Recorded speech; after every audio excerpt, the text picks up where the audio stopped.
Ya, pasca tsunami yang menerjang Selat Sunda 22 Desember yang lalu, seorang nelayan berhasil selamat dari maut setelah terdampar selama 9 hari.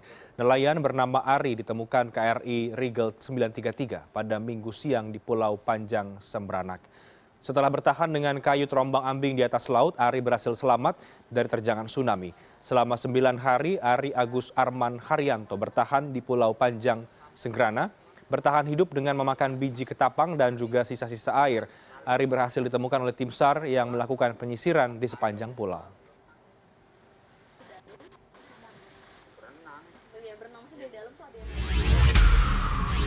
Dan untuk mengetahui perkembangan terbaru di lokasi terdampak tsunami, sudah ada produser lapangan CNN Indonesia, ada Vinanda Rahmaulida di Mekar Mulia, Kabupaten Lampung Selatan, Lampung. Vinanda, apalagi perkembangan terbaru dari penanganan korban pasca tsunami Selat Sunda, terutama untuk korban yang selamat sampai dengan saat ini? Ya, selamat siang, Reinhardt. Untuk perkembangan sendiri hingga saat ini memang sudah berjalan cukup baik sejak kunjungan Jokowi kemarin. Memang sudah ada beberapa progres di mana salah satunya setelah pembersihan puing-puing ini sudah ada hunian tetap yang akan dibangun di area seluas 2 hektar yang berjarak 400 meter dari bibir pantai. Kemudian untuk kondisi pengungsi sendiri ini juga sudah cukup baik di mana ada beberapa pengungsi memang sudah mulai kembali ke rumahnya, dan juga terkait dengan pengungsi yang sakit ini juga sudah ada layanan kesehatan di posko-posko dan juga mobil keliling yang selalu memantau kesehatan para pengungsi yang ada di sana.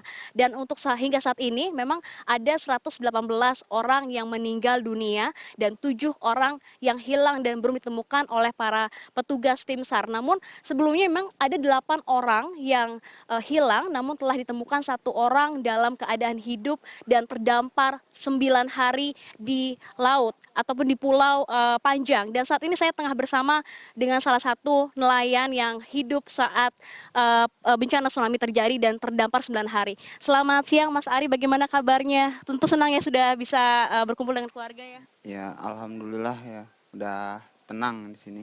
Oke, sudah cukup tenang ya. Mas Ari bisa ceritakan ini bagaimana ceritanya Mas Ari ini bisa sampai bertahan di Pulau Panjang setelah bencana tsunami ini menerjang, Mas?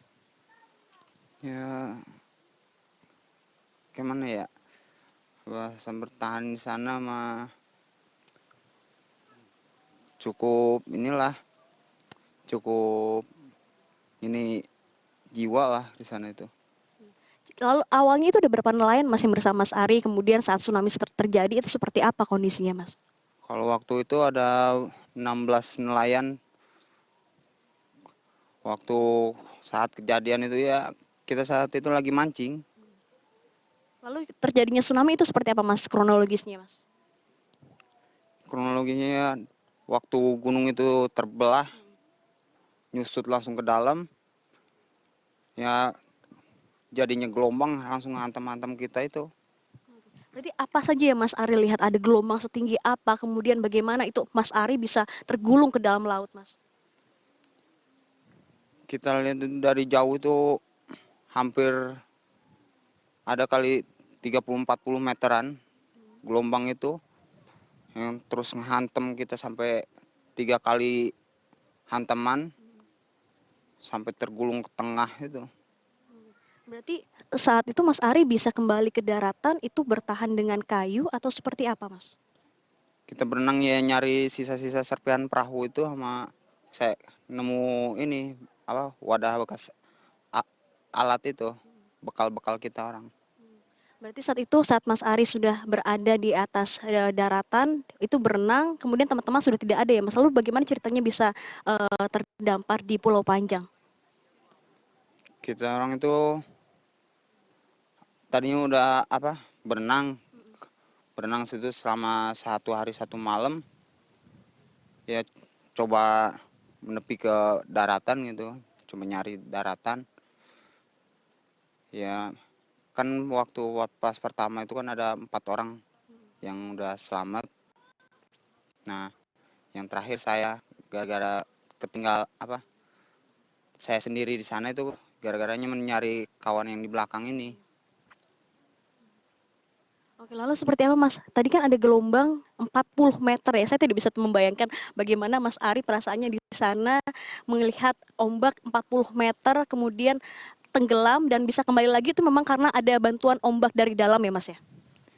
Ya benar, ada bantuan ombak dari dalam.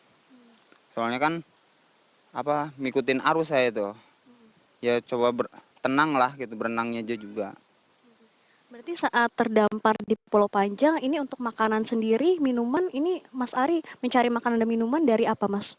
Kalau untuk makan sih saya nyari buah-buah ketapang gitu. Terus kalau untuk minum sisa-sisa botol-botol yang hanyut di laut gitu. Berarti selama 9 hari ini pasti kan ini lokasinya sangat dekat dengan laut ya Mas ya. Ini apakah tidur ini pasti tentunya tidak bisa tidur ya Mas. Lalu bagaimana ini posisi Mas Ari dalam posisi tidur, kemudian posisi jarak dari bibir pantai itu berapa meter Mas? Dan bagaimana perasaan Mas Ari saat itu? Ya pokoknya jarak dari saya tempat tidur saya ke air itu kurang lebih ya 5 meteran lah. Kalau untuk perasaan saya di sana ya takut, pasti takut. Kan tiap hari kan gunung itu masih terus masih aktif gitu. Berarti selama 9 hari itu selalu mendengar letusan anak gunung Krakatau. Tiap hari itu. Tiap hari lah. Satu malam itu terus full semalaman itu. Terus lalu bagaimana ceritanya bisa saat bertemu dengan kapal KRI Rigel Mas? Bagaimana cerita Anda bisa ditemukan? Ceritanya saya itu lagi nyari makan di pinggir-pinggir pantai itu. Yang nggak sengaja aja. Saya kira dari jauh itu kan kapal apa itu kan. Kirain tongkang gitu, kapal tongkang. Tahu-tahu kan nama dekat ya itu kapal KRI Rigel itu. Terus saya minta tolong, melambai-lambai, kan dia kan lagi ngawasin lagi ngamatin Gunung Anak Krakatau. Saya tuh diamatin dari jauh itu kayak kayak burung, sangka dia orang itu kan.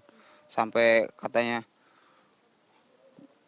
mana mungkin kata dia orang itu ada burung masih bisa hidup di pulau pohon yang udah pada mati.